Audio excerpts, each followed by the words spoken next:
Waalaikumsalam. Alhamdulillah alladzi arsala rasulahu bil huda wa dinil haqq liyudhhirahu 'ala ad-din kulli walau karihal kafirun. Allahumma shalli wa sallim wa barik ala Muhammad wa ala alihi wa ashabihi wa man tabi'ahum bi ihsan ila yaumil qiyamah. Rabbi fadri wa yassir li amri wa hlul 'uqdatam min lisani yafqahu qawli. Alhamdulillah, puji syukur pada Allah Subhanahu wa taala pada kesempatan yang berbahagia ini. Pada malam yang penuh berkah ini, Allah masih memberikan cucuran nikmat, karunia, iman, kemudian kesehatan, sehingga kita bisa kembali kumpul, kembali menggelar kajian telaah kitab Hatmiyah Sirah al-Hadarah, Pinggiran Peradaban Sebuah Keniscayaan. Alhamdulillah, ini masuk ke pertemuan ke-5. Insyaallah akan membahas bab barunya. Salawat dan salam tidak lupa selalu kita sampaikan, aturkan kepada junjungan alam Nabi Muhammad SAW. Alhamdulillah, Bapak Ibu jamaah yang telah bergabung, kami ingatkan untuk kajian yang di awal maupun di malam hari ini nanti bisa diakses kembali ya rekamannya melalui channel YouTube Siar Malam. Ya, alhamdulillah nanti linknya bisa kita post kembali di grup ya. Malam hari ini insya Allah guru kita Ustaz Farid telah hadir kembali. Sebelumnya kami sapa, apa kabarnya Ustaz? Alhamdulillah. Alhamdulillah. Insya Allah kajian ini kita mulai sebelumnya dengan bacakan basmalah. Bismillahirrahmanirrahim. Kemudian waktu dan kesempatan kepada Ustaz.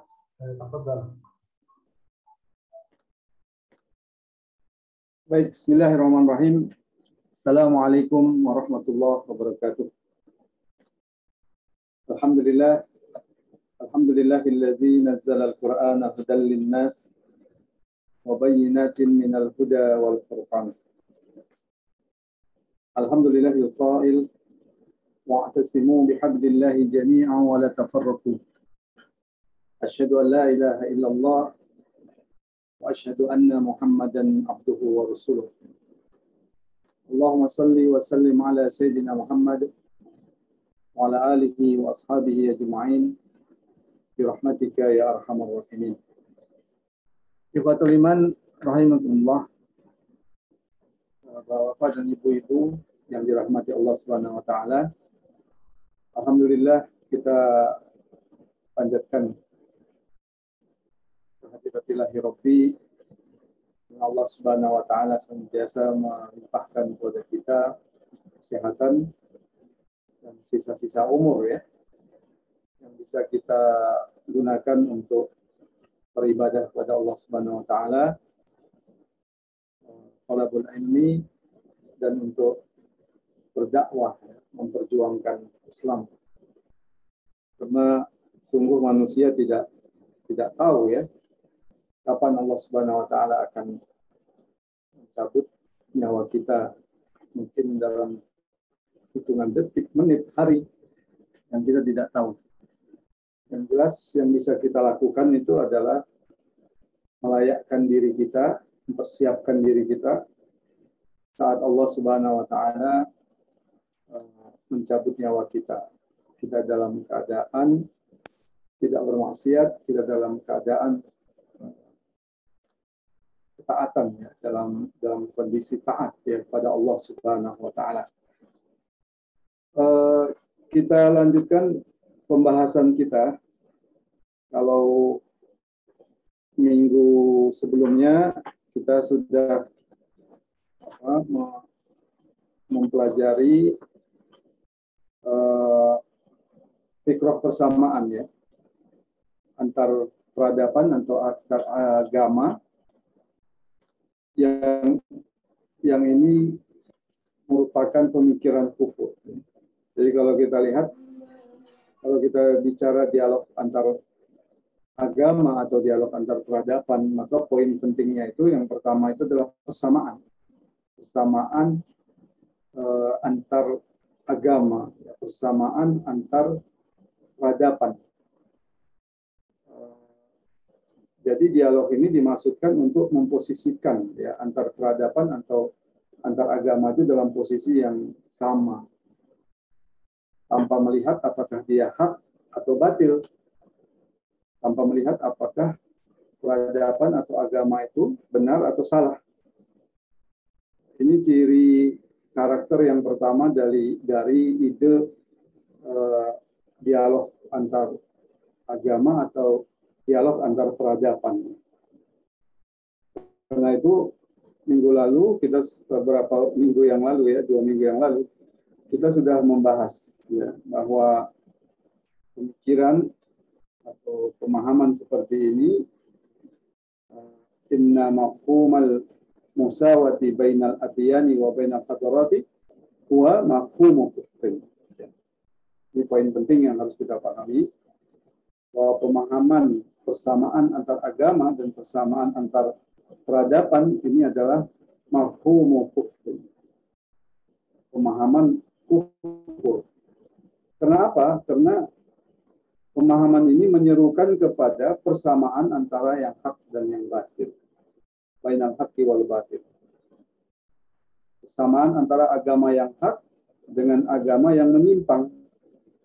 Yang menyerukan kepada menyembah Allah Subhanahu wa taala semata-mata disamakan dengan agama yang menyembah kepada batu misalkan, atau menyembah kepada makhluk, atau menyamakan Allah dengan makhluk. Ini adalah agama-agama yang menyimpang. Demikian juga menyamakan antara bainal kufri wal iman, menyamakan antara kekufuran dan keimanan, menyamakan antara bainad dolalati wal huda, menyamakan antara dolalah kesesatan dan hidayah, bainan nasikhi wal mansukh, menyamakan antara yang menghapus dan yang dihapuskan. Demikian juga menyamakan antara peradaban yang asalnya itu adalah wahyu yang bersumber dari Allah Subhanahu wa taala sebagai sumbernya, miqyasul a'malnya, dengan peradaban yang itu merupakan peradaban yang bersumber dari akal manusia ya, min wada'il bashar. Nah, ini kenapa kemarin itu disebutkan bahwa ide persamaan agama itu atau persamaan peradaban dari segi poin itu sudah kita bantah atau sudah dibantah oleh buku ini ya tepatnya. Nah, ide besar yang kedua dari persamaan antar agama dan persamaan antar peradaban ini adalah menerima pemahaman yang lain, ajaran agama yang lain atau nilai-nilai peradaban yang lain, ya, sebagaimana adanya, ya, sebagaimana adanya, tanpa kemudian dikritisi, tanpa kemudian dijelaskan kesalahannya, dijelaskan kekeliruannya. Karena ini menjadi argumentasi dari pihak-pihak yang menyerukan dialog antar beragama ini. Jadi kalau ingin ada titik temu, maka yang dicari itu harus persamaannya, jangan ada perbedaan, jangan yang dicari itu perbedaannya gitu. Nah, karena itu dalam kondisi seperti itu tidak ada atau tidak boleh ada satu peradaban atau satu agama yang mengklaim kebenaran gitu, kira-kira begitu, yang mengklaim paling benar, yang mengklaim satu-satunya yang benar, itu tidak boleh. Karena itu tidak ada kritik, ya, tidak ada kritik. Karena kalau ada kritik ya berarti ada perbedaan kan gitu. Nah, jadi itu poin kedua ya yang penting terkait dengan ide persamaan antar agama ini. Nah, ini yang akan kita bahas ya pada kesempatan kali ini, insyaallah dalam waktu sejam lebih sedikit ya. Sebelum dilanjut, ada kurang jelas Ustaz? Kurang jelas ya suaranya? Kurang jelas. Sebentar, apa yang salahnya? Mikrofon. Kalau ini jelas?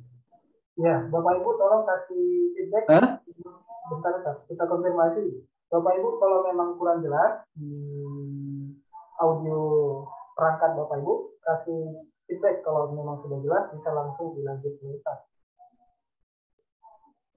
Ini memang agak lagi hujan ya di sini ya. Oh, iya.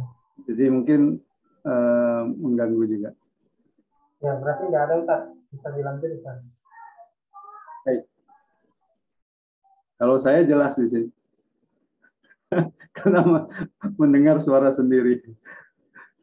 Ya, suara yang Ustaz juga jelas. Walaupun agak kecil memang. Tapi alhamdulillah bisa didengar.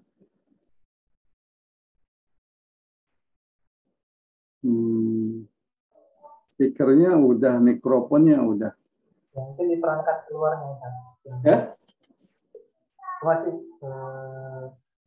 Jadi memang ada yang ngasih apa? Udah lanjut aja Ustaz, nggak apa-apa. Ya. Atau sebentar.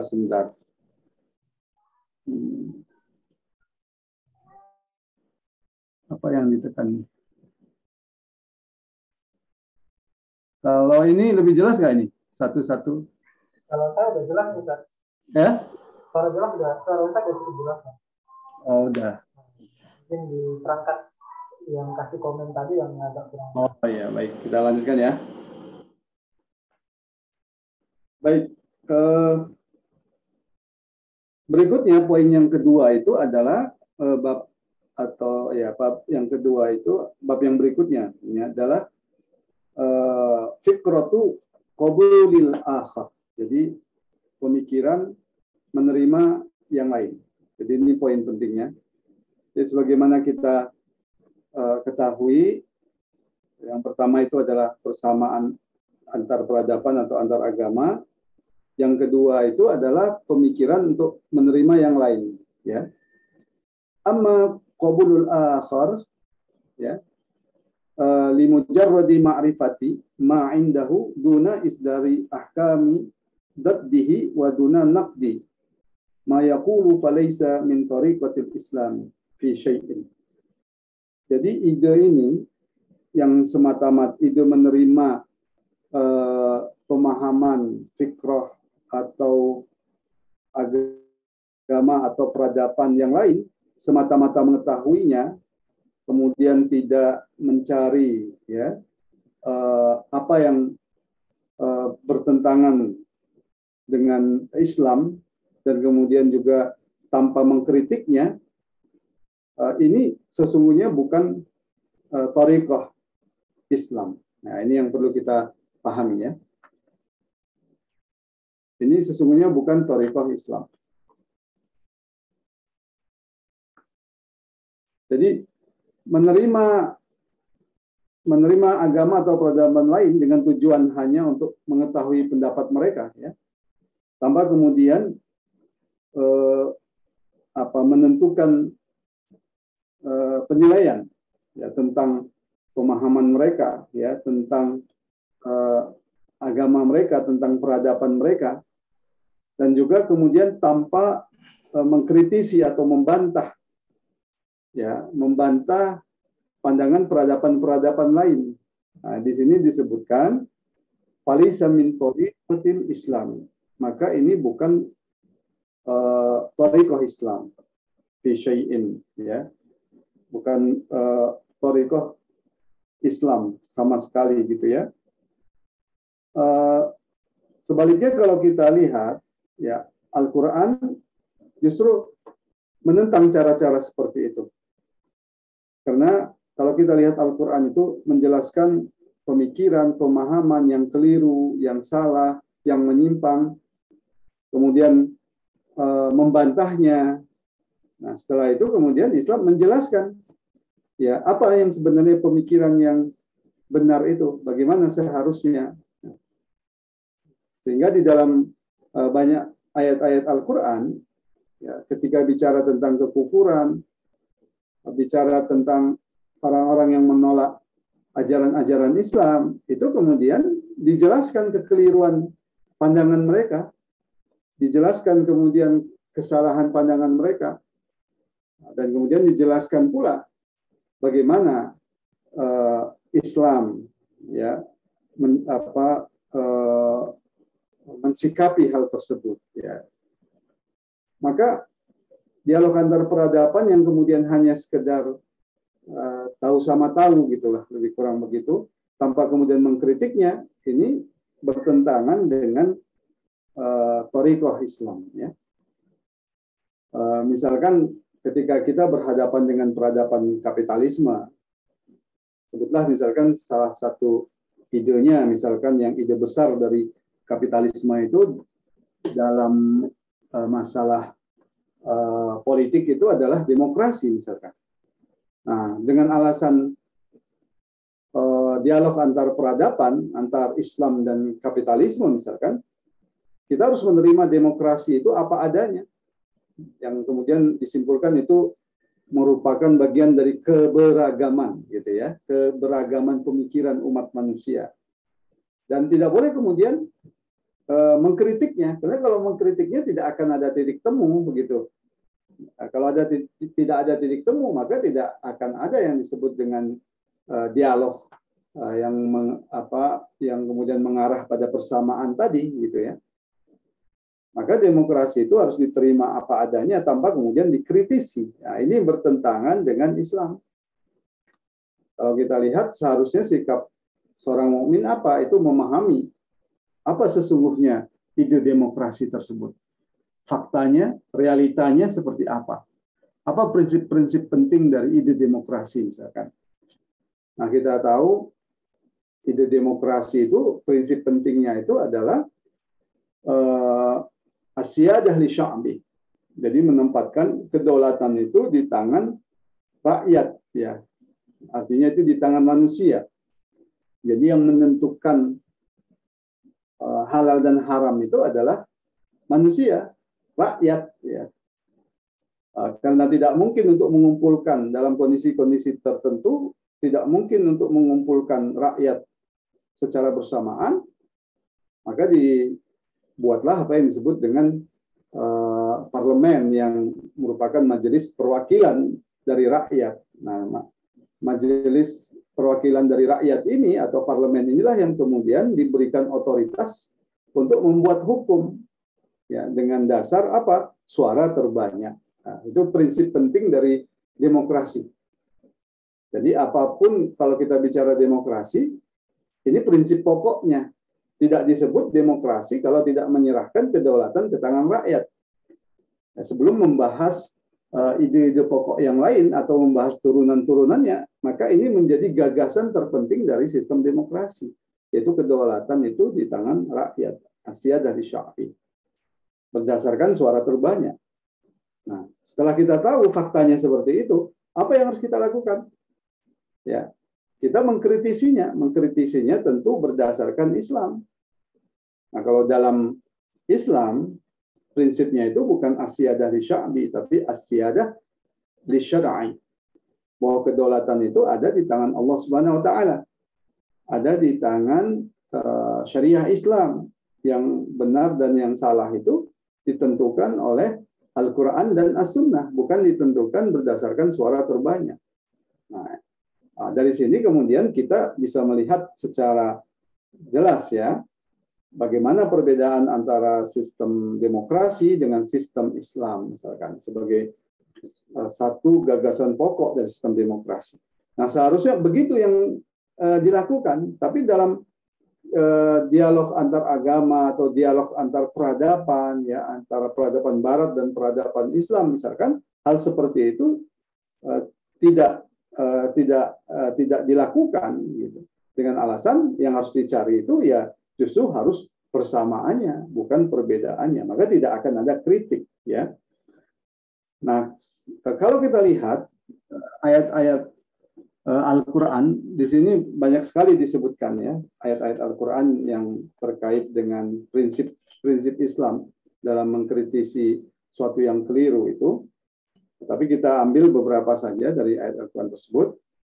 Misalkan dalam Al-Quran surah Maryam, ya, ayat 88 sampai 92.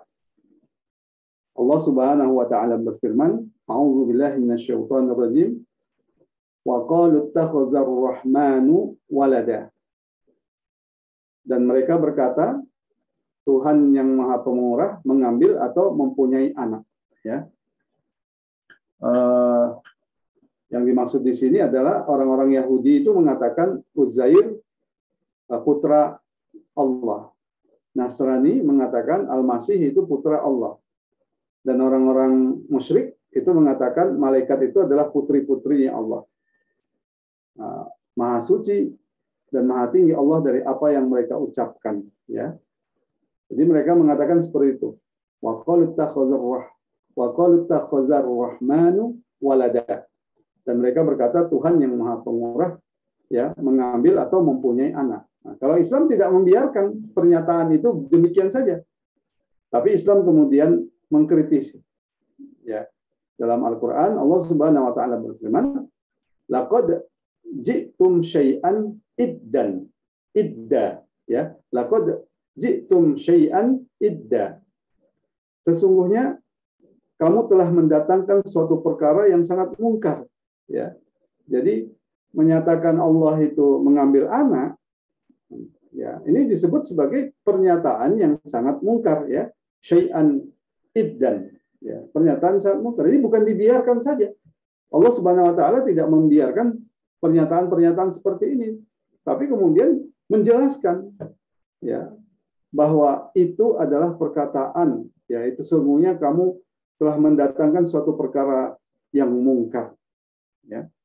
Tidak hanya itu, Allah Subhanahu wa taala ya menunjukkan ya kemarahan Allah Subhanahu wa taala terhadap perkataan seperti itu yang mengatakan Allah itu mengambil anak, ya. Dilanjutkan dalam ayat berikutnya, takadus samawatu yatafattarna minhu wa tanshaqqul ardu wa takhirrul jibalu hadda. Jadi hampir-hampir langit pecah karena ucapan itu. Dan bumi terbelah dan gunung-gunung runtuh. Ya.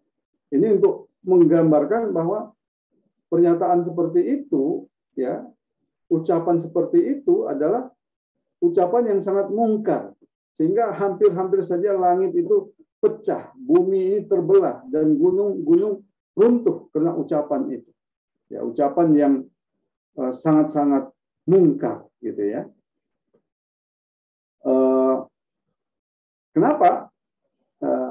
Anda'au lirrahmani walada. Karena mereka itu mengklaim atau mendakwakan bahwa Allah yang Maha Pemurah itu mempunyai anak. Ya. Kemudian dilanjutkan dalam ayat berikutnya, ya, dan tidak layak bagi Tuhan yang Maha Pemurah itu mengambil atau mempunyai anak. Nah, kemudian dijelaskan oleh para ulama kenapa disebut tidak layak. Karena kalau dikatakan Allah itu mengambil atau mempunyai anak, ini menunjukkan kekurangan dan kebutuhan Allah Subhanahu wa taala kepada yang lain, ya.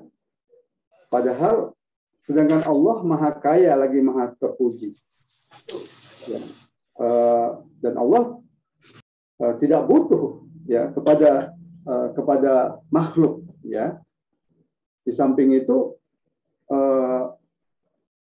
menyatakan seperti itu, ya, anak itu sama dengan bapaknya, kan berarti begitu, ya. Jadi kalau kemudian dikatakan Allah itu mengambil anak, ya, berarti itu kan menyamakan bahwa Allah itu seperti bapak, gitu ya, yang mengambil anak, dan disamakan Allah itu dengan anaknya, ya, dengan manusia, ya. Dengan Allah sesungguhnya, ya, tidak ada persamaannya sama sekali dengan makhluk, gitu ya. Tidak ada satupun yang sama dan serupa dengan Allah Subhanahu wa taala. Jadi pernyataan itu merupakan pernyataan yang mungkar. Nah, disinilah kalau kita lihat, ya, bagaimana cara Al-Quran, ya, bagaimana cara Allah Subhanahu wa taala ketika ada yang menyampaikan suatu gagasan atau suatu pemikiran, ya, Islam, Allah Subhanahu wa taala itu kemudian mengkritisi Al-Quran itu menunjukkan gitu ya, menunjukkan kesalahan-kesalahan apa yang kemudian mereka sampaikan itu ketika mereka mengatakan Allah itu mengambil anak, ya kemudian tidak dibiarkan begitu saja.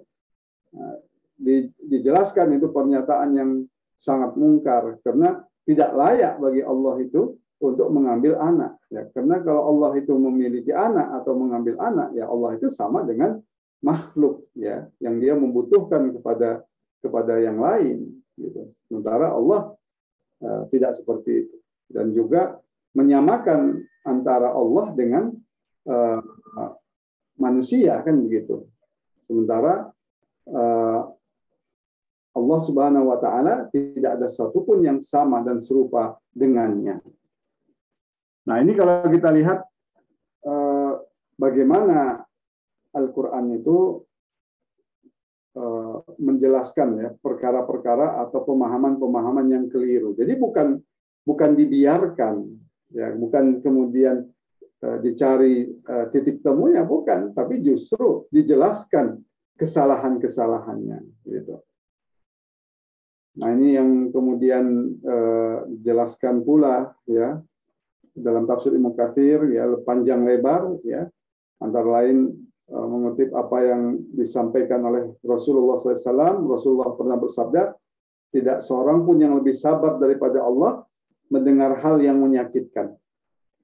Dia dipersekutukan, maksudnya Allah dipersekutukan, dan dia dianggap beranak. Padahal Allah lah yang menyehatkan mereka dan menolak bahaya dari mereka, serta memberi mereka rezeki. Jadi sesuatu yang sangat-sangat menyakitkan ya bagi Allah Subhanahu wa taala.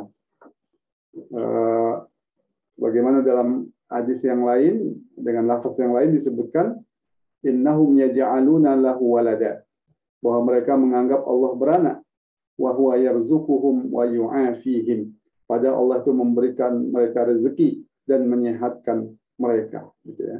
Ini cara-cara Al-Qur'an ya untuk mengkritisi pemikiran-pemikiran yang bertentangan dengan Islam. Jadi bukan dibiarkan ya. Ini pula yang dijelaskan dalam tafsir As-Sa'di ya. Jadi yang disebut dengan tidak layak ya, tidak layak itu maksudnya tidak pantas dan tidak mungkin terjadi bagi zat yang maha pemurah ya mengambil atau mempunyai anak. Nah, hal tersebut karena memiliki anak merupakan sifat kurang dan kebutuhan Allah kepadanya. Padahal Allah itu maha kaya, tidak butuh kepada makhluk, lagi maha terpuji. Di samping itu, anak itu mirip dengan bapaknya, sementara Allah tidak ada satupun yang mirip, serupa atau sama dengannya. Ya. Jadi penjelasannya hampir sama ya. Jadi perkataan itu adalah perkataan yang tidak layak. Itu salah satu contoh ya dalam Al-Quran. Nah demikian juga dalam surah Al-Baqarah ayat 258 juga dijelaskan ya hal yang sama ya. Apakah kamu tidak memperhatikan orang-orang yang mendebat Nabi Ibrahim alaihissalam tentang Tuhannya Allah, karena Allah telah memberikan kepada orang itu kekuasaan ya, ketika Ibrahim mengatakan Tuhanku ialah yang menghidupkan dan yang mematikan, orang itu berkata saya dapat menghidupkan dan mematikan. Maka Nabi Ibrahim alaihissalam berkata, sesungguhnya Allah menerbitkan matahari dari timur, maka terbitkanlah dia dari barat. Lalu terdiamlah orang kafir itu, dan Allah tidak memberikan petunjuk kepada orang-orang yang zalim. Nah ini kalau kita lihat menjelaskan ya bagaimana Nabi Ibrahim alaihissalam itu mendebat Raja Namrud ya, di mana Raja Namrud itu memposisikan dirinya seperti Tuhan ya. Ketika Nabi Ibrahim mengatakan Tuhanku menghidupkan dan yang mematikan, maka Raja Namrud ini raja di Irak ya, Babilonia ya. Dia mengatakan saya juga bisa menghidupkan dan mematikan. Nah, dia memanggil dua orang, yang satu dia bunuh, yang satu dia biarkan sehingga hidup ya. Ini yang kemudian dia sebut saya dapat menghidupkan dan mematikan. Nah, dia kira apa yang dia lakukan itu sudah menunjukkan kebenarannya. Nah, Nabi Ibrahim alaihissalam kemudian berargumentasi dengan lebih dahsyat lagi ya, dengan mengatakan sesungguhnya Allah itu menerbitkan matahari dari timur, maka terbitkanlah matahari itu dari barat. Nah, dalam kondisi seperti itu, Raja Namrud tidak bisa berbuat apa-apa, ya. Dia hanya kemudian terdiam. Ya, ini kalau kita lihat cara-cara Al-Quran ya, ketika menjelaskan suatu perkara yang keliru. Jadi bukan membiarkannya. Al-Quran itu kemudian menumbangkan perkara yang keliru itu dengan mengajak manusia itu berpikir. Seperti Raja Namrud ini kan, tadinya dia mengira dengan mengatakan dia bisa menghidupkan dan mematikan, dia sudah menang. Ya. Nabi Ibrahim kemudian menolaknya dengan argumentasi yang lebih dahsyat lagi dengan mengatakan Allah menerbitkan matahari dari timur, maka terbitkanlah dia dari barat. Ya. Ini yang dijelaskan dalam beberapa kitab tafsir, misalkan tafsir Al-Jalalain ya. Ini maksudnya Raja Namrud yang berkuasa hendak menyangkal karunia Allah kepadanya. Kemudian dia mendebat ya tentang siapa Tuhan yang kamu seru kepada kami. Kemudian Nabi Ibrahim mengatakan Tuhanku ialah yang menghidupkan dan yang mematikan. Maksudnya menciptakan kehidupan dan kematian makhluk itu. Kemudian kata Namrud, saya juga bisa menghidupkan dan mematikan. Nah, dia dengan membunuh dan memaafkan. Lalu dia memanggil dua orang laki-laki, yang seorang dia bunuh, yang seorang lagi dia biarkan hidup. Ya. Kemudian Nabi Ibrahim alaihissalam meningkatkan lagi alasannya yang lebih jelas. Ya. Kemudian sungguhnya Allah menerbitkan matahari dari timur, maka terbitkanlah olehmu dari barat. Maka bingung gitu ya. Bingunglah Raja Namrud ini. Nah ini kalau kita lihat penjelasannya. Jadi sekali lagi ayat Al-Quran ini menjelaskan kepada kita ya bagaimana cara Islam ya ketika berhadapan dengan pemikiran, dengan agama yang lain, dengan keyakinan yang rusak, dengan peradaban yang rusak, bukan membiarkannya, bukan mencari titik temunya, tapi kemudian menjelaskan kekeliruannya seperti itu dan menjelaskan pula bagaimana pandangan Islam terhadap hal tersebut ya. Nah dalam buku ini dijelaskan memang ini kisah Nabi Ibrahim alaihissalam, tapi dari kisah Nabi Ibrahim alaihissalam ini kita bisa mengambil banyak ibrah ya. Apalagi ayat ini diawali dengan alam taro, tidakkah kamu perhatikan? Berarti kita itu diminta juga untuk berpikir ya. Kita sekarang termasuk kita sekarang ini ya diminta juga untuk berpikir. Jadi kaum muslimin itu menjadi objeknya ya, mukhatabnya dari ayat tersebut ya. Jadi seperti itu. Ini dalam Islam. Nah, kemudian bagaimana ini contoh yang lain ya? Ada yang kemudian juga menolak kekuasaan Allah untuk membangkitkan manusia ya, sebagaimana kita lihat dalam surah Yasin ya. Allah Subhanahu wa taala berfirman, "Wa daraba lana masalan wa nasiya khalqahu. Qala may yuhyil 'idhama wa hiya ramim." Dan dia membuat perumpamaan bagi kami dan melupakan asal kejadiannya. Dia berkata, ya, siapa yang dapat menghidupkan tulang belulang yang telah hancur itu? Nah, kemudian dalam surah 79-nya Allah Subhanahu wa taala berfirman, "Qul yuhyihal ladzi ansha'aha awwala marrah wa huwa bikulli khalqin 'alim." Katakanlah Muhammad, yang akan menghidupkan ialah Allah yang menciptakan pertama kali. Dan dia maha mengetahui tentang segala makhluk. Jadi, begini cara Al-Quran ya, untuk membantah orang-orang yang tidak percaya kepada hari manusia itu dibangkitkan, di mana tulang belulang yang telah hancur itu bisa dihidupkan. Ya, itu tampak dari pertanyaan mereka ya, yang berupaya menyanggah hal seperti itu dengan mengatakan siapa yang dapat menghidupkan tulang belulang yang telah hancur. Nah, ini sebenarnya pernyataan untuk menyanggah ya bahwa Allah itu sesungguhnya berkuasa atas segala sesuatu. Nah, kemudian katakanlah Muhammad ya yang menghidupkan adalah Allah Subhanahu wa taala yang menciptakannya pertama kali. Jadi itu artinya apa? Kalau Allah pertama kali itu bisa menciptakan manusia itu dari tidak ada menjadi ada, ya bagaimana mungkin ya Allah tidak bisa membangkitkan manusia kembali, ya menghidupkan kembali tulang belulang yang telah hancur. Manusia juga dari yang tadinya tidak ada bisa menjadi ada, ya. Dan siapa yang kemudian melakukan itu, menciptakan itu adalah Allah Subhanahu wa taala. Apa sulitnya? Kira-kira begitu ya. Apa sulitnya bagi Allah untuk menghidupkan tulang belulang yang telah hancur? Dan gitu. Itu argumentasi dari Al-Qur'an, ya. Sehingga orang itu berpikir gitu ya.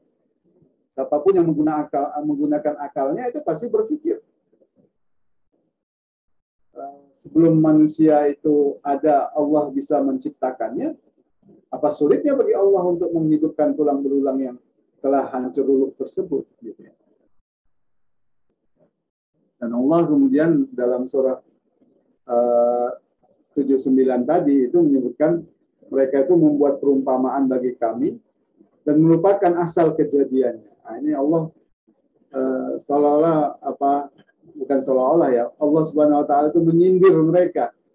Ya, menunjukkan kebodohan mereka. Mereka itu lupa asal kejadian mereka. Bahwa manusia itu sebelumnya tidak ada, kemudian menjadi ada, diciptakan oleh Allah Subhanahu wa taala. Nah, para ulama itu kemudian menjelaskan, misalkan dalam tafsir As-Sa'di kemudian dijelaskan ya, dan dia membuat perumpamaan bagi kami, ya, yang itu tidak pantas siapapun untuk membuatnya. Ya. Jadi perumpamaan seperti itu tidak pantas. Yaitu menganalogikan, kenapa tidak pantas? Karena menganalogikan kekuasaan sang pencipta, ya, yaitu Allah Subhanahu wa taala dengan kekuasaan makhluk. Karena cara berpikir begitu kan cara berpikir terhadap makhluk, bahwa makhluk itu nggak mungkin untuk menghidupkan kembali tulang belulang itu kan cara berpikir makhluk, ya. Itu berlaku bagi makhluk. Nah, itu mereka membuat analogi, membuat perumpamaan seperti itu. Jadi seolah-olah Allah Subhanahu wa taala itu sama dengan makhluk. Ya, jadi perkara yang tidak mungkin bagi makhluk, ya itu kemudian disamakan dengan kekuasaan Allah Subhanahu wa taala. Ya, ini yang dimaksudkan dengan bahwa mereka itu membuat perumpamaan bagi kami. Nah, kemudian perumpamaan itu dijelaskan, diurai ya kesalahan-kesalahannya. Ya, ia berkata, maksudnya orang yang mengingkari itu berkata, siapa yang dapat menghidupkan tulang belulang yang hancur dulu? Maksudnya, apakah seorang bisa menghidupkannya? Nah, jadi ini sebenarnya adalah bentuk pernyataan untuk menyangkal. Ya. Pertanyaan ini sebenarnya pertanyaan untuk menyangkal. Ya. Siapa yang bisa? Maksudnya untuk menolak kekuasaan Allah Subhanahu wa taala. Maka artinya tidak akan ada seorang pun yang dapat menghidupkan setelah hancur dulu dan binasa. Karena dia menyamakan Allah Subhanahu wa taala itu dengan makhluk. Kekuasaan Allah disamakan dengan kekuasaan makhluk. Sesuatu yang sungguh-sungguh tidak sama, gitu ya. Nah, jadi ini yang disebut dengan mencari sisi persamaannya, keserupaannya, gitu ya. Bahwa hal itu merupakan perkara yang sangat tidak mungkin berdasarkan kelaziman kemampuan manusia.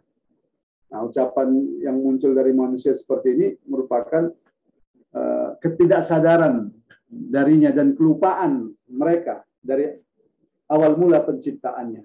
Karena itu dalam ayat tadi Allah menyebutkan mereka itu lupa awal penciptaan mereka.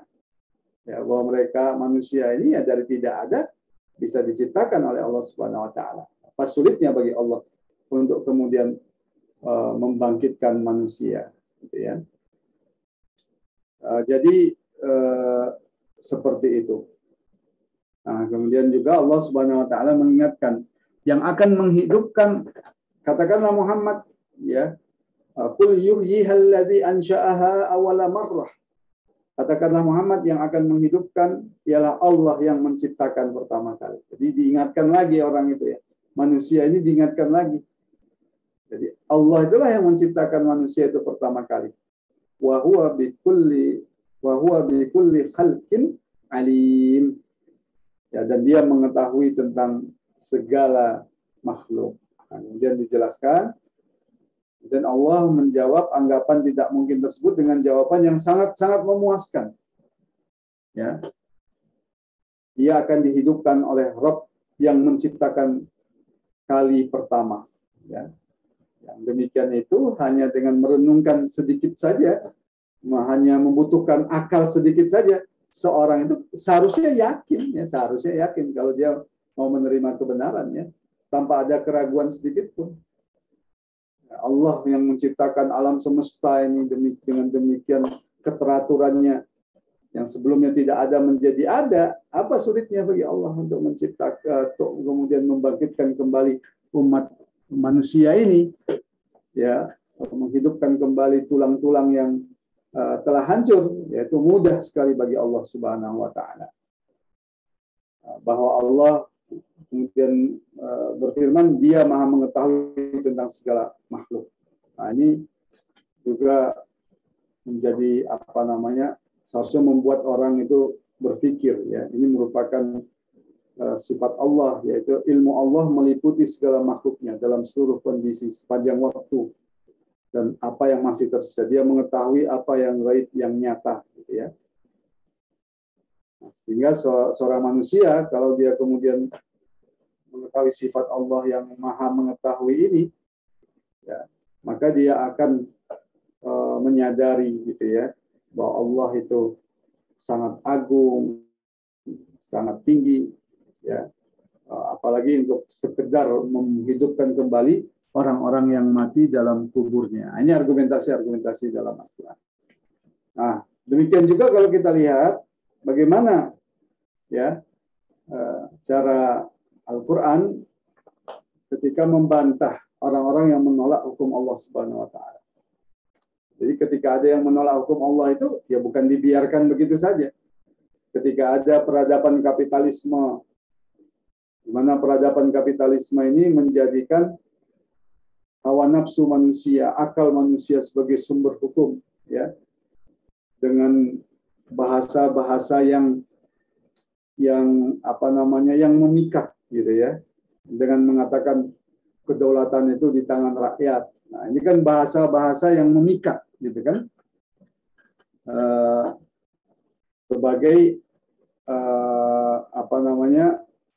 seolah-olah ini menjadi suatu yang indah, gitu ya, suatu yang merupakan kebenaran, dengan mengatakan, ya, bahwa kedaulatan itu ada di tangan rakyat, gitu. Padahal pada prinsipnya, ya, baik itu kedaulatan di tangan raja atau kedaulatan itu di tangan rakyat, pada prinsipnya sama. Itu artinya menyerahkan kedaulatan, source of law itu, sumber hukum itu, kepada manusia. Pada prinsipnya sama. Bedanya apa? Kalau yang satu bersumberkan kepada raja, yang itu manusia, yang kedua mensandarkan atau mensumberkan kepada suara terbanyak. Ya, yang itu juga sebenarnya adalah manusia, itu saja bedanya. Ya, kalau satu orang manusia tidak bisa dijamin kebenarannya apa yang dia sampaikan, nah demikian juga banyak manusia juga itu bukan berarti menunjukkan kebenaran, gitu kan? Jadi ada kekeliruan yang sangat mendasar dari cara pandang demokrasi, begitu ya. Ketika seolah-olah menganggap kalau itu suara rakyat, ya, suara terbanyak, seolah-olah itu adalah suara kebenaran, kan begitu. Padahal tidaklah seperti itu. Ya, kalau suara rakyat itu, ya, mengajak kepada kebatilan, tidak bisa dikatakan suatu kebenaran. meskipun itu suara rakyat atau mengatasnamakan rakyat, gitu kan? Sebagai contoh, misalkan kalau dalam sebuah parlemen, ya, atas nama suara terbanyak, kemudian melegalkan LGBT, misalkan, bukan berarti LGBT itu suatu kebenaran, meskipun yang kemudian mengambil hukumnya itu adalah anggota parlemen yang mengatasnamakan suara rakyat, gitu.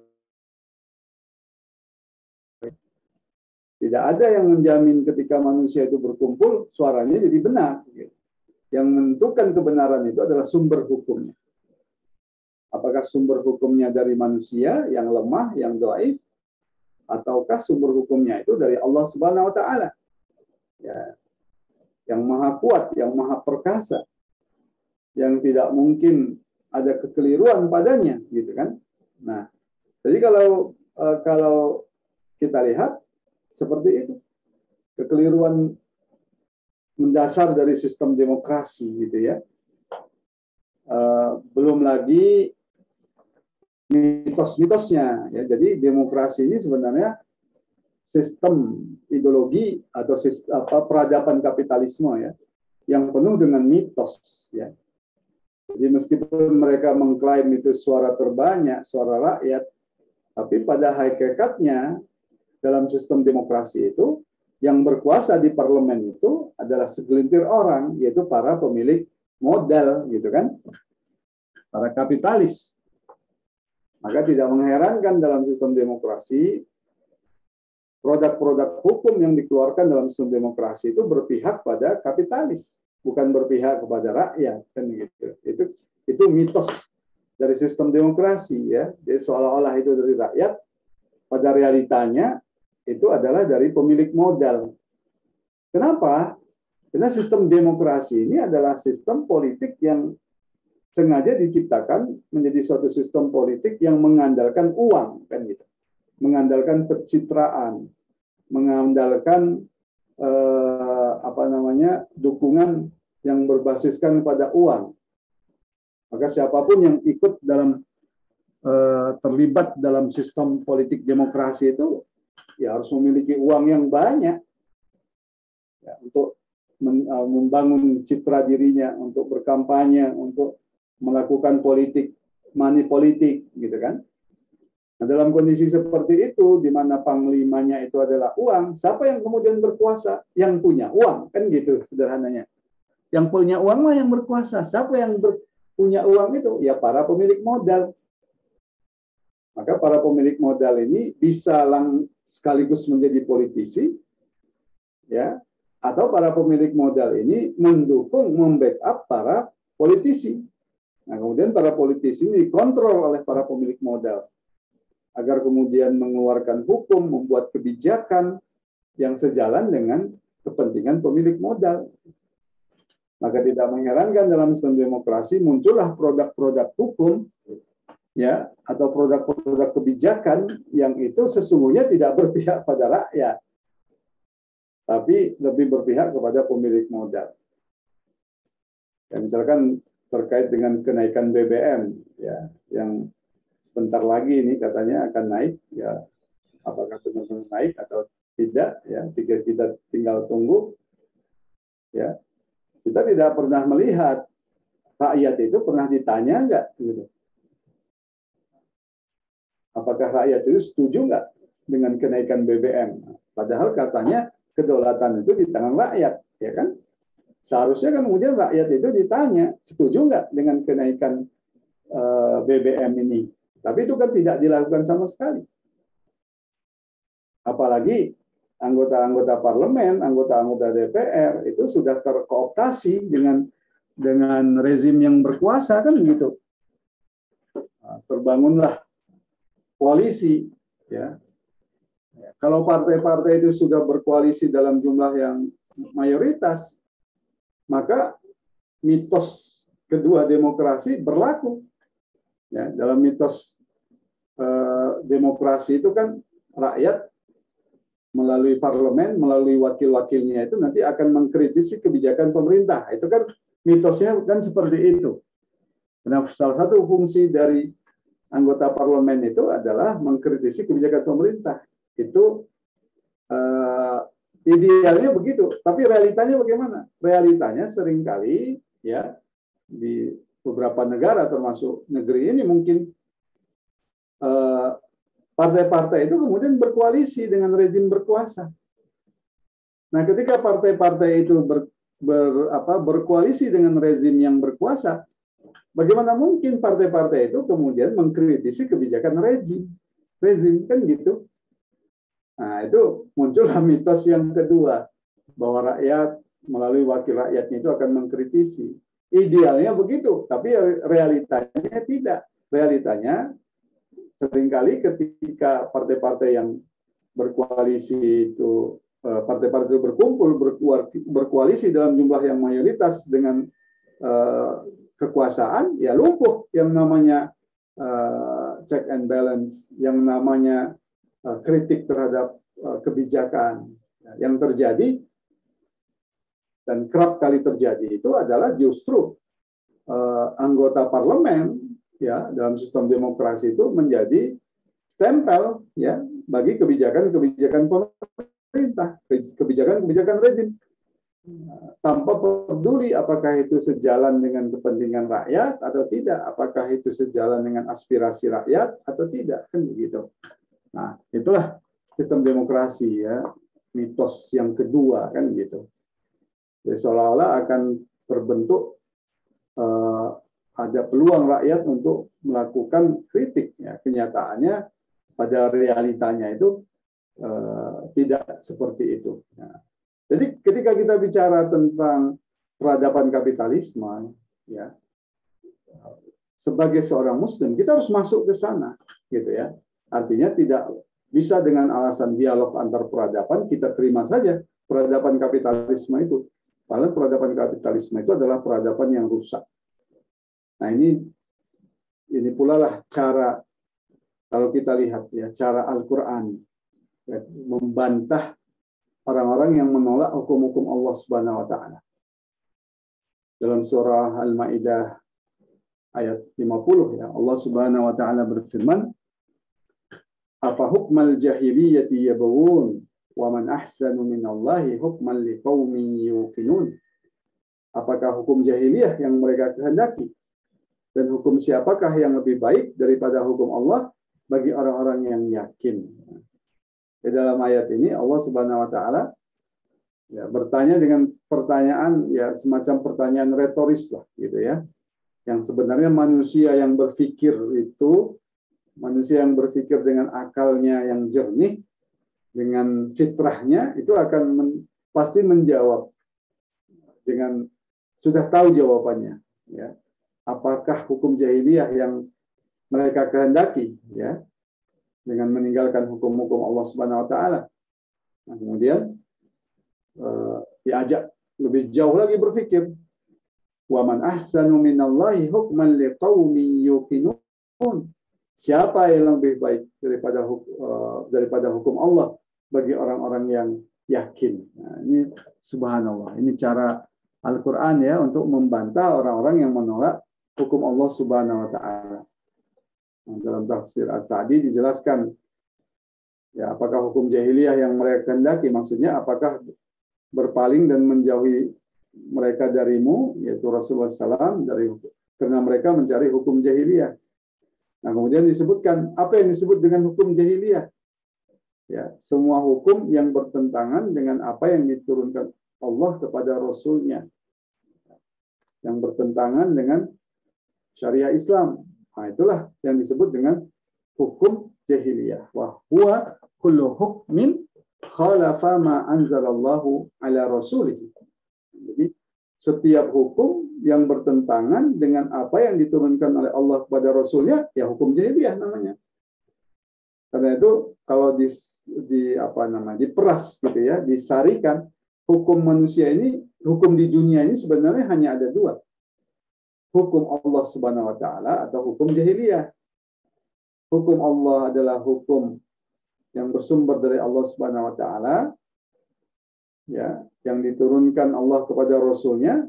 Sementara hukum jahiliyah itu adalah hukum yang bersumber bukan ya, dari hukum yang diturunkan oleh Allah kepada Rasulnya, yaitu hukum yang bersumber dari manusia, akal manusia, hawa nafsu manusia.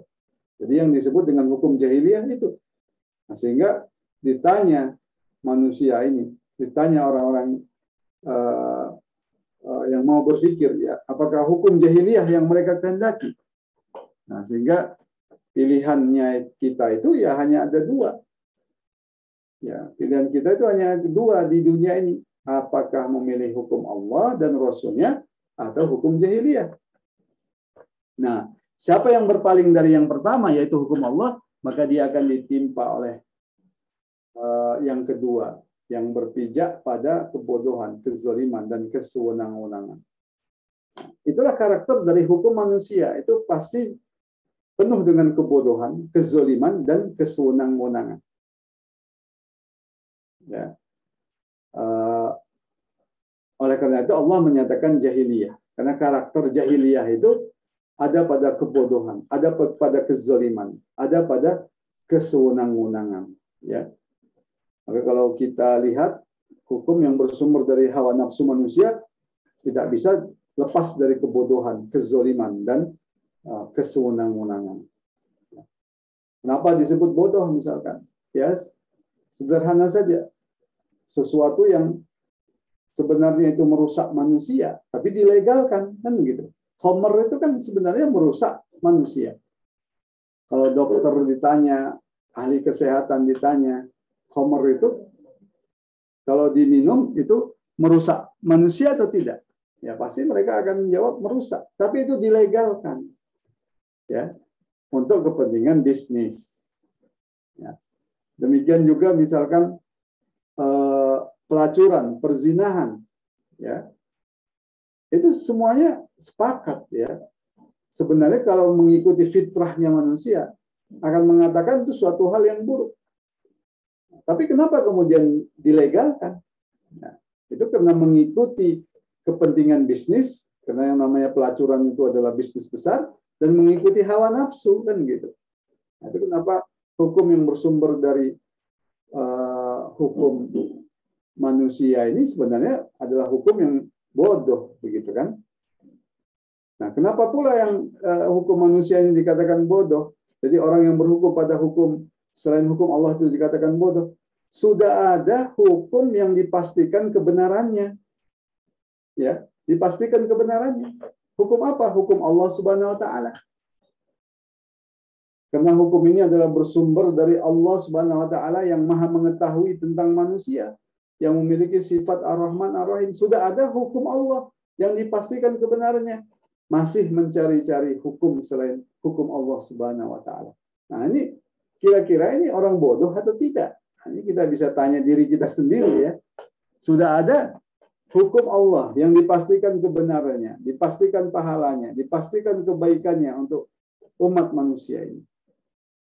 Ya, malah yang dipakai itu adalah hukum selain hukum Allah.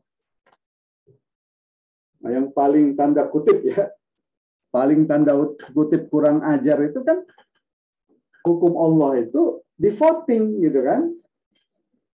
Jadi manusia yang kemudian menentukan apakah hukum Allah ini diterima atau tidak. Ya, manusia itu kemudian memvoting hukum Allah yang dipastikan benar itu. Nah, itu kan kurang ajarnya sistem demokrasi, kan begitu. Jadi kalaupun ada nanti hukum Islam yang ingin diadopsi oleh sistem demokrasi, itu berlaku kalau disepakati oleh suara terbanyak, kan gitu. Kalau di voting oleh suara terbanyak. Jadi manusia itu yang kemudian menentukan. Kalau sudah tidak dianggap tidak sejalan lagi, bisa dicabut juga dengan prinsip suara terbanyak, gitu kan. Jadi bagaimana mungkin hukum Allah yang dipastikan kebenarannya itu ditentukan diterima atau tidaknya itu berdasarkan suara terbanyak. Nah, ini kurang ajarnya, kira-kira begitulah.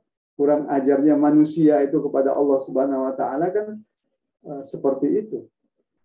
Orang demikian hormatnya, demikian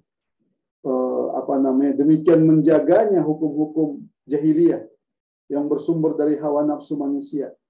Tapi manusia itu demikian ringannya, demikian entengnya ya, mencampakkan hukum-hukum Allah Subhanahu wa taala. Na'udzubillah min dzalik. Yang dipastikan kebenarannya. Enteng saja mencampakkannya. Tapi dengan setianya, dengan hormatnya gitu ya. Menjaga hukum-hukum yang dibuat oleh manusia, yang itu sesungguhnya hukum-hukum yang dipenuhi dengan kebodohan, kezaliman dan kesewenang-wenangan itu, ya. Apakah itu dikatakan tidak suatu kebodohan? Dan hukum yang dibuat manusia itu dipastikan kezaliman, dipastikan kesewenang-wenangan. Lihatlah pada prakteknya kan gitu. Bagaimana undang-undang, kebijakan-kebijakan yang dikeluarkan dalam sistem liberal kapitalis itu sesungguhnya berpihak pada pemilik modal, bukan berpihak kepada rakyat. Dan seperti itu.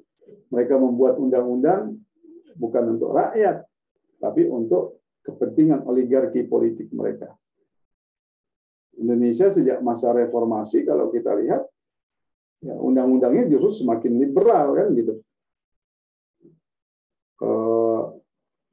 Yang itu lebih berpihak kepada para pemilik modal. Muncullah undang-undang kelistrikan, undang-undang minerba, ya, undang-undang bermacam-macam undang-undang ya yang mengatur tentang sumber daya alam, ya, yang itu lebih banyak berpihak kepada pemilik modal. Nah, yang mengerikan itu, ya, yang mengerikan dan tragis, lebih tragis lagi, yang memperjuangkan hukum Allah, ya, oleh ya rezim yang berkuasa berdasarkan hukum jahiliyah ini kemudian justru dikriminalkan kan gitu. Justru dianggap suatu hal yang salah, suatu hal yang keliru. Nah, ini lebih bodoh lagi kan, lebih zalim lagi, lebih sewenang-wenang lagi. Jadi yang mengkritik LGBT itu malah dikriminalkan. Yang memperjuangkan syariat Islam malah dikriminalkan, dianggap mengancam negara, dianggap memecah belah, macam-macam lah tuduhan-tuduhan keji lainnya. Padahal bagaimana mungkin hukum Allah yang bersumber dari Allah Subhanahu wa taala itu untuk mencelakakan manusia. Nah, sementara hukum-hukum Allah itu berpijak pada ilmu, keadilan, cahaya dan petunjuk. Ya, wa amma hukmullahi ta'ala famabniun 'ala al-ilmi wal 'adli wal qisti wan nuri wal huda. Sudah sangat jelas gitu ya. Nah, kemudian siapa yang lebih baik daripada hukum Allah bagi orang-orang yang yakin? Ya. Orang-orang yakin itu, orang-orang yang beriman itu bisa membedakan antara dua hukum. Membedakan antara kebaikan dan kemuliaan, membedakan bahwa hukum Allah ini pasti lebih baik, pasti lebih mulia. Bahwa secara akal dan syariat dia wajib kemudian untuk diikuti gitu ya. Ini cara Allah Subhanahu wa taala dalam Al-Qur'an untuk mengajak manusia itu berpikir ya. Apakah hukum jahiliyah yang mereka inginkan dan adakah hukum yang lebih baik ya dibanding dengan hukum Allah Subhanahu wa taala. Kemudian dalam buku ini juga disebutkan ada yang berdalih dialog antar umat beragama itu ya atau dialog antar peradaban itu berdalih pada surah Al-Kafirun ya. Jadi kemudian ini dijelaskan ya keliruannya. Ya. Tidak bisa menjadikan surah Al-Kafirun ini sebagai dasar untuk dialog atas nama dialog antar agama atau dialog peradaban. Ya, surah Al-Kafirun ini merupakan penilaian kepada mereka, yaitu orang-orang bahwa mereka itu adalah kaum kafir dan tetap akan dalam kekafirannya. Allah sudah mengetahui bahwa mereka tidak akan pernah beriman dan kemudian Allah menyampaikan kepada Rasulullah tentang hal ini. Selanjutnya Allah memerintahkan Rasulullah untuk menyampaikan hal ini kepada mereka dan menolak tawaran mereka untuk saling berganti sesembahan masing-masing selama 1 tahun. Nah, dengan demikian sebenarnya sama sekali tidak ada ruang bagi dialog ketika Allah telah menyatakan bahwa mereka tidak akan pernah beranjak dari kekafirannya sampai ajal menjelang. Nah, surah ini ditujukan kepada sekelompok orang tertentu. Nah, benar Allah dalam segala firman-Nya, karena ada beberapa orang di antara kelompok tersebut yang mati, ada pula yang terbunuh, dan tak seorang pun di antara mereka yang beriman. Jadi ini tidak bisa dijadikan sebagai dalih untuk dialog antar umat beragama seperti yang dikampanyekan oleh kelompok-kelompok liberal pada saat sekarang ini, dengan mencari titik temu ya, dan tanpa kemudian mengkritisinya. Ya, kira-kira seperti itu lebih kurang bab yang membahas tentang perkara ini, yaitu pemikiran bagaimana pemikiran untuk menerima peradaban atau ajaran akidah atau agama yang lain. Baik, kira-kira begitu. Mungkin kita ada beberapa waktu untuk kemudian tanya jawab ya. Saya serahkan kembali kepada Ustaz Azhar.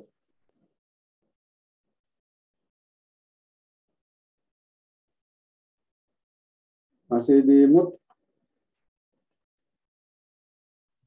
Ya, alhamdulillah. Alhamdulillah, Bapak Ibu jamaah sekalian, telah sama-sama kita dengarkan dan kita saksikan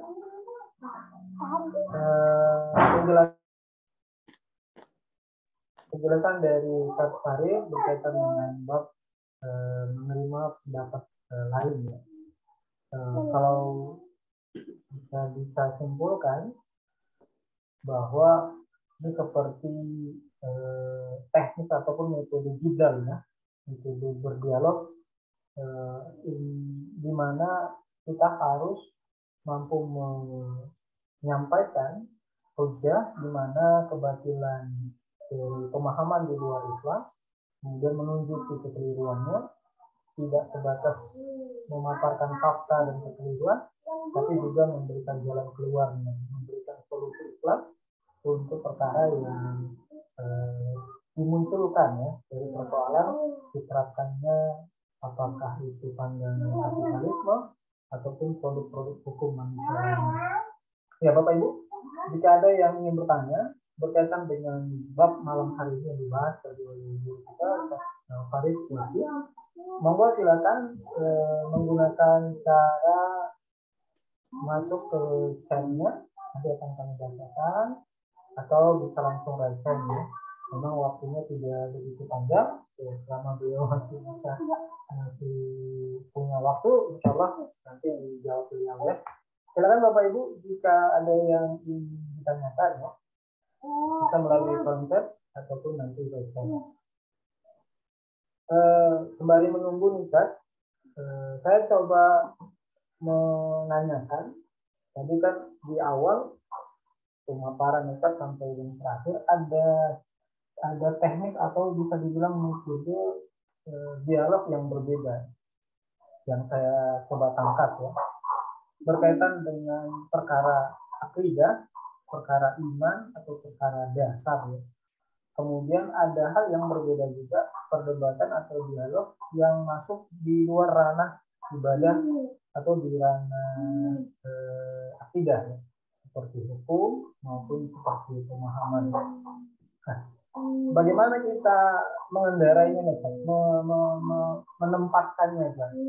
Kalau perkara akidah seperti yang dicontohkan tadi kasus Nabi Ibrahim itu tidak ada alasan lagi ya, tidak ada argumentasi lagi bagi orang ya yang menentang iman ya. Nah, tapi dalam perkara di luar iman, nah ini kita nggak tuntas ini. Contoh demokrasi, sampai hari ini kita nggak tuntas ini. Ada yang mengatakan bisa ini jalurnya untuk mencapai kemenangan, bisa ini untuk kita sampai kepada kekuasaan dan seterusnya. Nah, ini agak gimana Pak? Kita yang agak sulit untuk bisa menilai ya. Mungkin bagi sebagian kami berbeda. Ya, sebenarnya pada awal bab itu kan sudah diberikan kerangkanya ya kepada kita untuk bisa membedakan.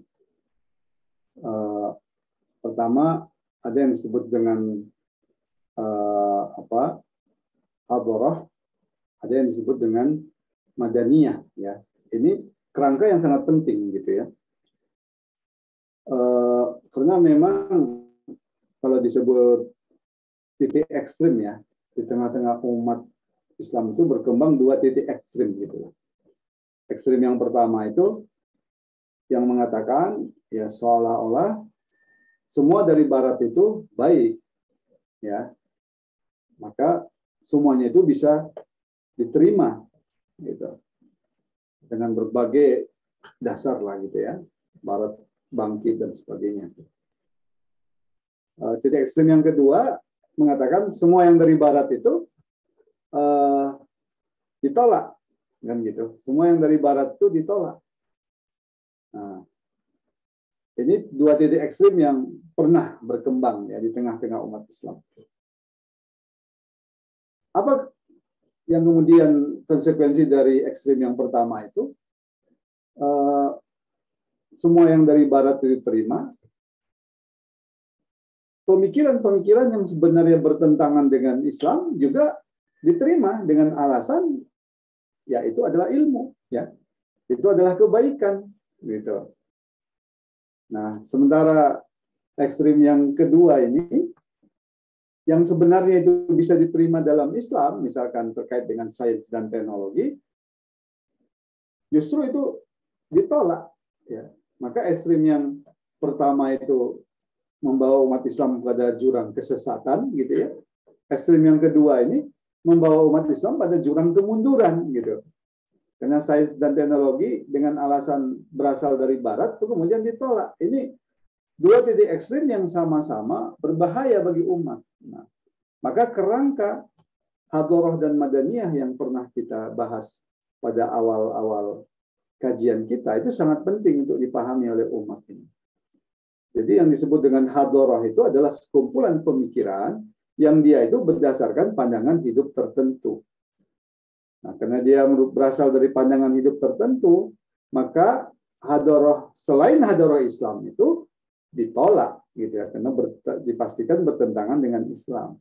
Nah, itu terkait dengan hadoroh yang berdasarkan kepada sekumpulan pemikiran berupa pandangan hidup.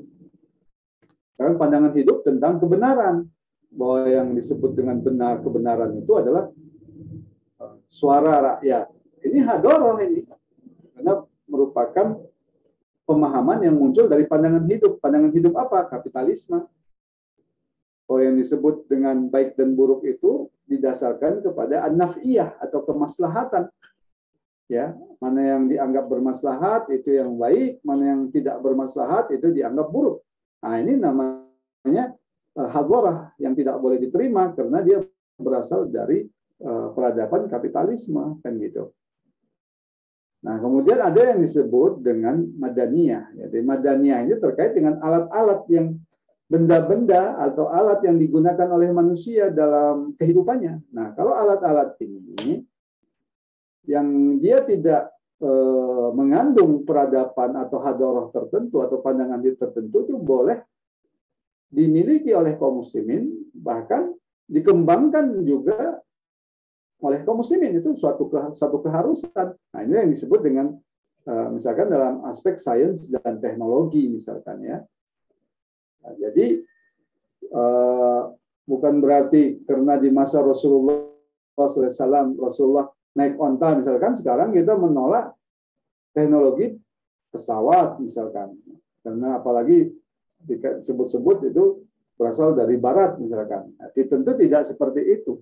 Yang namanya sains dan teknologi itu justru harus dikuasai oleh umat Islam dan dikembangkan oleh umat Islam. Nah, apalagi kalau kita bicara sains dan teknologi yang itu kemudian menghasilkan alat-alat yang digunakan oleh umat manusia, tidak boleh ada satu peradaban pun yang mengklaim bahwa mereka lah yang menjadi penyumbang terbesar dari sains dan teknologi satu-satunya, gitu ya. Tidak boleh. Karena yang namanya sains dan teknologi itu, setiap peradaban itu memberikan sumbangannya, tergantung kepada peradaban apa yang dominan pada waktu itu. Di saat peradaban Romawi dominan, ya pasti ada sains dan teknologi yang ditemukan oleh dalam peradaban Romawi yang itu bermanfaat untuk manusia. Nah, demikian juga ketika peradaban Islam, ketika kekuasaan Islam berkuasa, ya di bawah naungan khilafah Islam, ya begitu banyak ditemukan ya produk-produk sains dan teknologi ya oleh para ilmuwan-ilmuwan Muslim, dan itu memberikan sumbangan yang besar bagi umat manusia, gitu kan. Jadi tidak boleh ada satu peradaban pun yang mengklaim seolah-olah sains dan teknologi itu hanya milik mereka. Nah, sekarang faktanya kenapa umat Islam tidak memiliki sains dan teknologi yang tinggi dibanding negara Barat? Yaitu karena yang berkuasa sekarang ini adalah negara-negara Barat, sementara umat Islam dalam posisi kemunduran, gitu kan. Nah, jadi seperti itu. Jadi antara hadoroh dan madaniyah ini penting untuk kita perhatikan. Jadi kalau hadoroh itu ya harus kita tolak selain Islam. Tapi kalau madaniyah ini ya harus dikuasai oleh umat Islam, dikembangkan oleh umat Islam. Bahkan kita harus lebih unggul dibanding dengan peradaban yang lain, jangan ditinggalkan. Ya, misalkan perkembangan ilmu kedokteran yang sudah maju pesat gitu ya, dan itu juga punya peran umat Islam di dalamnya di masa peradaban Islam berkuasa. Jangan mundur gitu ya, jangan mundur, jangan seolah-olah hasil dunia kedokteran yang dibangun dengan penelitian ilmu seperti itu kemudian kita tolak, ya pasti mundur kita. Apalagi menyempitkan yang disebut dengan pengobatan Islam itu hanya perkara-perkara yang pernah dilakukan oleh Rasulullah, kan? Ya tentu tidak seperti itu. Ya, karena di masa khilafah Islam juga ilmu kedokteran itu berkembang. Ya, umat Islam juga memiliki sumbangan yang besar, gitu ya. Bukan berarti juga kita sekarang ini harus kembali naik kuda atau naik onta, ya tidak, kan gitu. Bahkan umat Islam harus menguasai nuklir misalkan, ya, karena untuk berhadapan dengan negara-negara imperialis itu ya harus memiliki kekuatan yang seimbang, baik kekuatan politik ataupun kekuatan militer. Ya kalau tidak umat Islam ya dalam posisi mundur. Ya ini yang sekarang kalau kita lihat tidak ada di level global. Ya umat Islam tidak memiliki pengaruh besar pada level global internasional, tidak bisa mempengaruhi al-mauqifud duali atau konstelasi politik internasional. Ya, kenapa? Karena tidak ada negara global yang merepresentasikan ideologi Islam, merepresentasikan ajaran-ajaran Islam, dan merepresentasikan kepentingan umat Islam pada level global.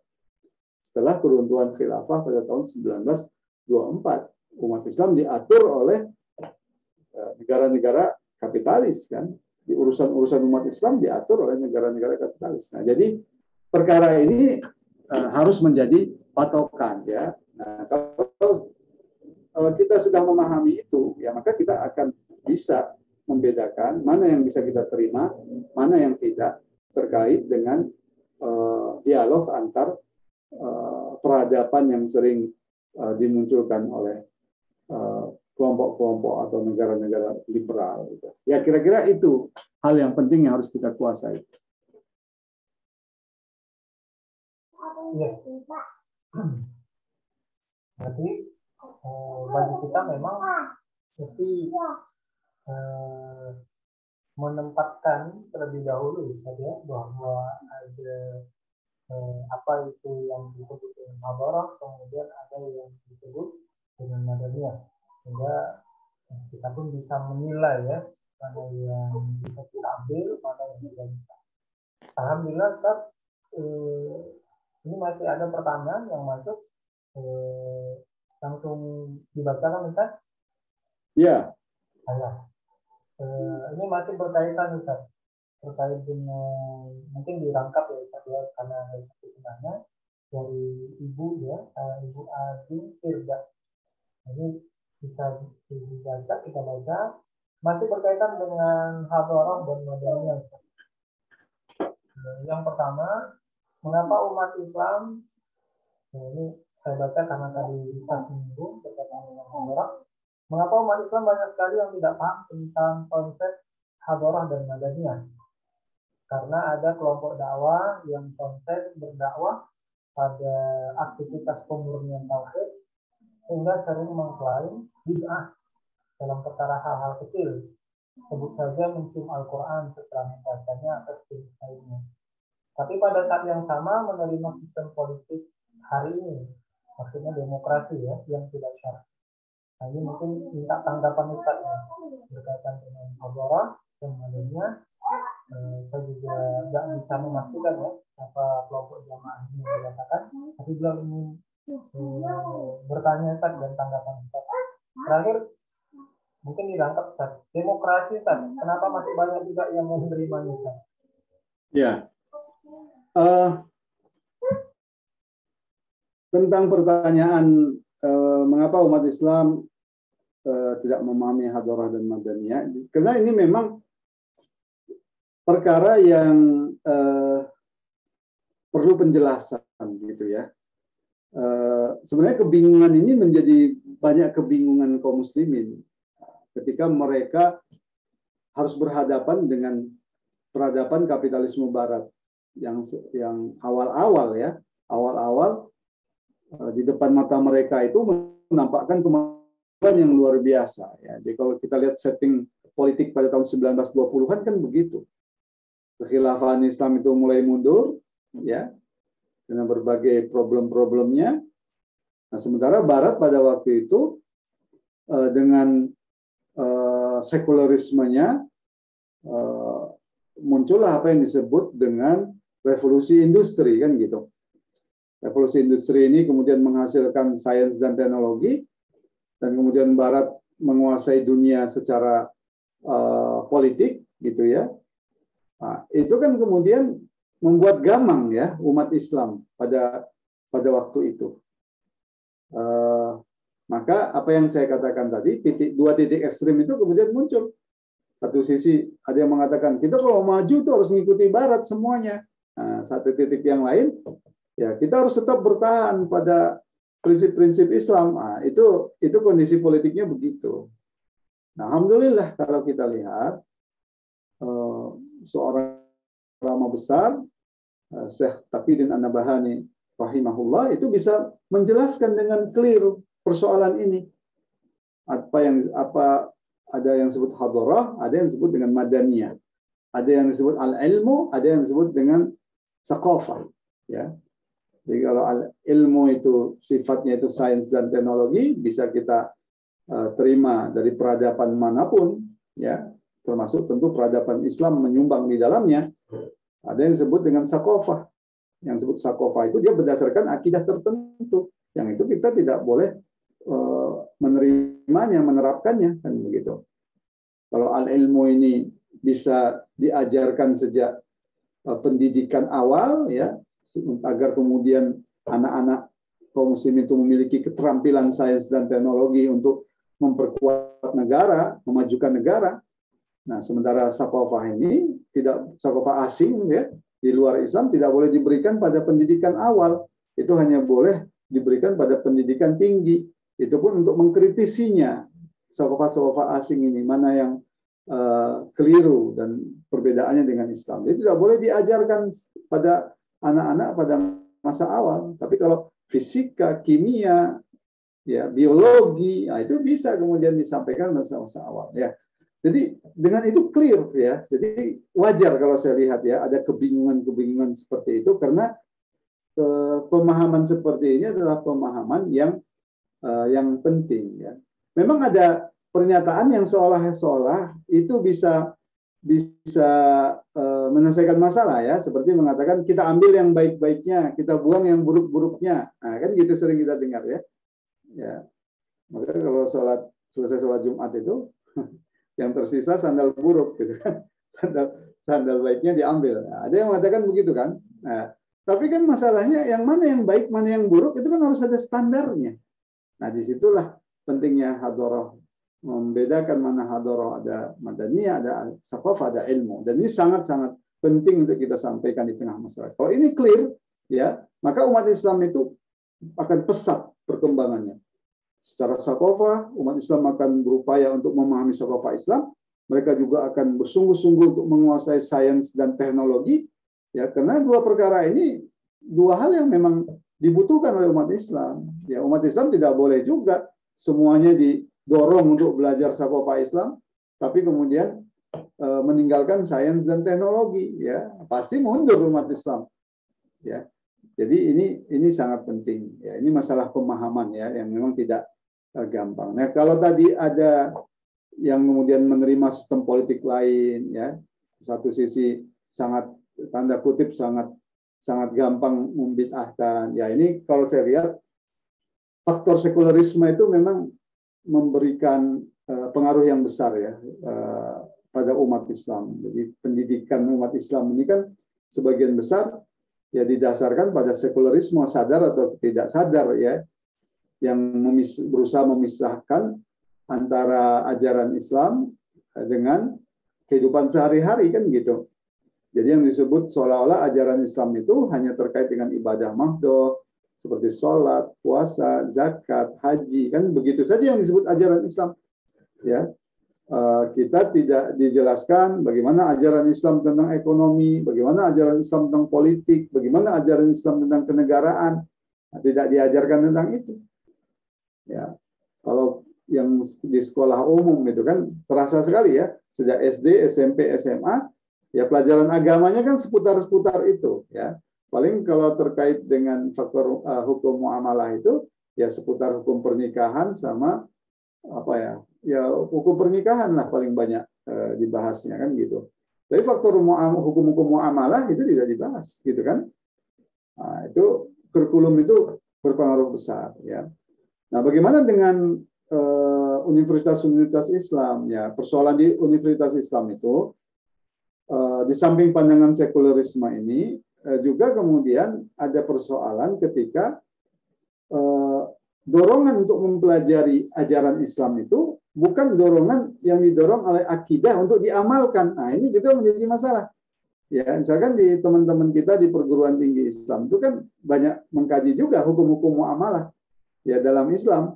Tapi kemudian dorongannya itu bukan untuk diterapkan, gitu, ya. Ya. Akhirnya itulah yang terjadi, ya. Kita tidak banyak tahu tentang hukum-hukum Islam, ya, yang terkait dengan aspek hubungan antara manusia dengan sesama manusia yang lain. Padahal kalau kita lihat ke kitab-kitab para ulama, ya, misalkan coba kita lihat kitab fikih Islam, ya, karya Ki Haji Sulaiman Rashid, itu kan ini kitab fikih yang legend lah kalau kita sebut begitu, ya, yang sangat banyak dikenal oleh umat Islam. Memang bab awal itu bab toharoh, ya, kemudian ibadah, sholat dan seterusnya. Tapi bab belakang itu banyak membahas masalah muamalah. Termasuk ada bab khilafah di dalamnya, kan, al-khilafah. Tapi kan yang belakang ini jarang sekali kita kaji, kan, gitu. Ya. Nah, di sini yang kemudian menjadi tantangan kita, bagaimana kemudian kita bisa menghadirkan kembali Islam itu, ya, secara totalitas, ya, sehingga kita bisa menjelaskan kepada umat bagaimana Islam terkait dengan kenegaraan, bagaimana Islam terkait dengan ekonomi, ya. Karena masalah ekonomi misalkan memang ada perkembangan tentang ekonomi Islam. Nah, jangan pula perkembangan ekonomi Islam ini kemudian tersempitkan oleh sebatas bank syariah sama asuransi syariah, gitu kan. Nah, ini keliru juga ini, kan, gitu. Ekonomi Islam itu tidak sebatas itu. Dia bicara tentang kepemilikan, bicara tentang pengelolaan harta, baitul mal, macam-macam lah, begitu, ya. Sebagaimana ekonomi dalam sebuah negara, ya. Saya kira faktor sekularisme ini kemudian menjadi penting, ya, yang sehingga mempengaruhi cara berpikir kita. Yang ketiga memang, ya, mencari aman. Nah, ini juga bisa jadi faktor, ya. Jadi kalau kita mulai bahas ekonomi, bahas politik, apalagi bahas kenegaraan dalam Islam, itu kan menjadi faktor-faktor yang tanda kutip itu sangat sensitif, gitu kan. Karena pasti bersinggungan dengan sistem kekuasaan yang ada. Ada yang kemudian mencari aman dalam kajian-kajiannya, hanya membahas masalah-masalah pribadi, akhlak, moralitas dan sebagainya. Nah, itu ada juga yang seperti itu. Jadi banyak faktor lah, tapi paling tidak faktor-faktor seperti itu, ya. Demikian Ibu ini, ya, Ibu Ading Firda ini, ya. Demikian, terima kasih.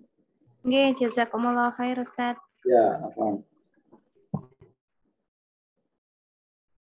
Ya, alhamdulillah ini waktu sudah masuk Terakhir demokrasi ya sedikit ya. Iya, Pak. Tapi Ya.